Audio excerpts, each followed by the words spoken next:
Are you constantly second guessing your mixing decisions? I used also to battle with this all the time when I first started until I learned these 10 simple tips. And today I am sharing these tips that made the biggest impact for me so you can also finally mix with confidence. The first tip is going to be get it right at the source. When it comes to mixing, one of the biggest mistakes that I see is trying to fix bad recordings later. Here's the thing, great sound really starts before the mixing phase.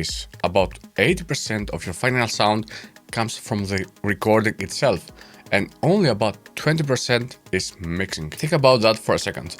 If you record muddy vocals or an overly harsh guitar tone, no plugin, and no matter how expensive this plugin might be, isn't going to magically save it. So what you should do?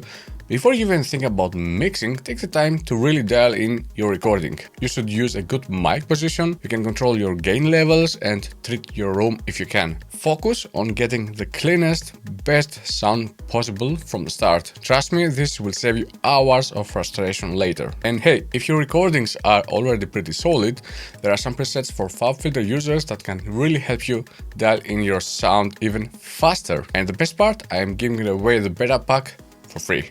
You can find the link in the description below. Now let's go on the next tip. Get the balance right first. Before you even touch an EQ or compression, start with your volume balance. Why? Because balance alone can make your mix sound 10 times better. Here's how I usually approach it. I will put all the faders down, then bring up the most important elements first, for example, the vocals or the kick, it depends also on the genre. Then I will slowly bring in the other tracks one by one, and I'm going to adjust until they sit well together. And don't forget, balance isn't always static. It will naturally also change during different parts of the song. For example, on the chord it will be a bit louder sometimes, or maybe on the verse some instruments might come out a bit harder. That's why automation is your best friend. I would highly recommend you to go and use it to keep your mix feeling balanced through verses, choruses, or intro or bridges. It makes a huge difference. Focus on key elements.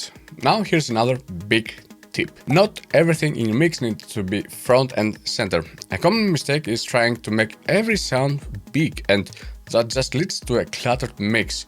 Instead, ask yourself, what are the key elements in this song? Usually that's the vocal, maybe a lead synth or a guitar.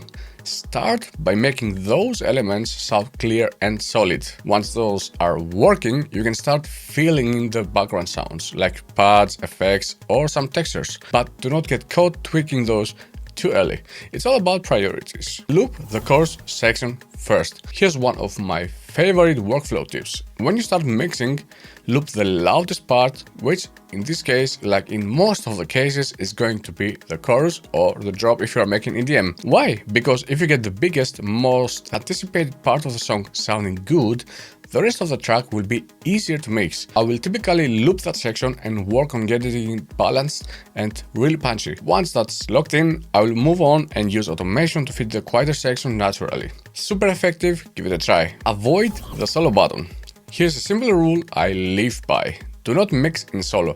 I know it is tempting, you want to hear that guitar on its own or the snare, but the problem is that listeners do not hear tracks in solo. They hear the whole mix. If you need to focus on something, just turn it up a bit, don't solo it. But okay, sometimes you might need to solo if you want to find some resonant frequencies there, but not the whole time. It is really important when you are mixing with all your tracks playing together. You will make better decisions and your mix will sound much more cohesive. And by the way, if you are already getting decent mixes, but your masters still don't sound quite professional, I have got a full course on mastering with FabFilter plugins only. It is packed with step-by-step lessons to help you get that polished professional sound. Check it out, link in the description. Check your plugins.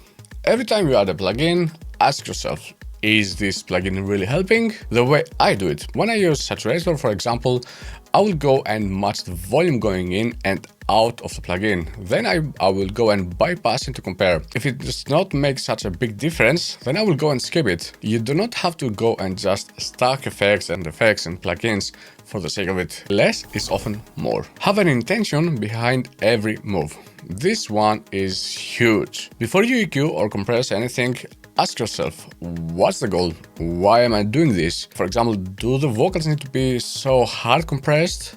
Maybe you want to remove the muddiness from the vocal or add some punch to the snare. If you just start pushing buttons without a clear reason, you will often make things worse. Mixing is all about solving problems with intention, not just using tools because they look cool or they're just pretty trend. Mix at low volume. This one is one of the best habits you can go and build. Mixing loud all the time will tire your ears fast, 100%. Instead, aim to mix at a volume where you can comfortably talk over the speakers.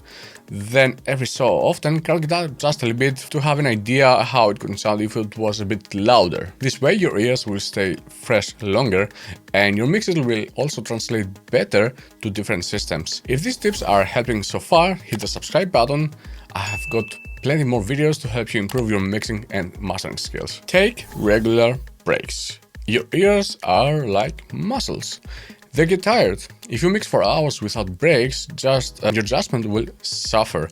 I recommend taking like a 5 to 10 minute breaks every 30 minutes. Go just walk around or just go and make something to eat on your kitchen. The important thing is to rest your ears. I can guarantee you 100% that when you come back, you will hear your mix with fresh perspective and make 10 times better decisions. You don't need expensive plugins. Let me bust this myth. You don't need these expensive plugins to make great mixes. Stock plugins that come also with your DAW work just fine. In fact, it's better to really learn what you have instead of chasing the latest shiny toy or the latest plugin that is out there. Start by building a simple set of go-to plugins that you know inside out. Once you master the go-to plugins that I mentioned earlier, you will be surprised how far you can take your mixes. And if you want to see how I actually built a full pro mastering chain using only free plugins, check out my previous video, this one here. There I go deeper into mastering the free way. So I will see you there.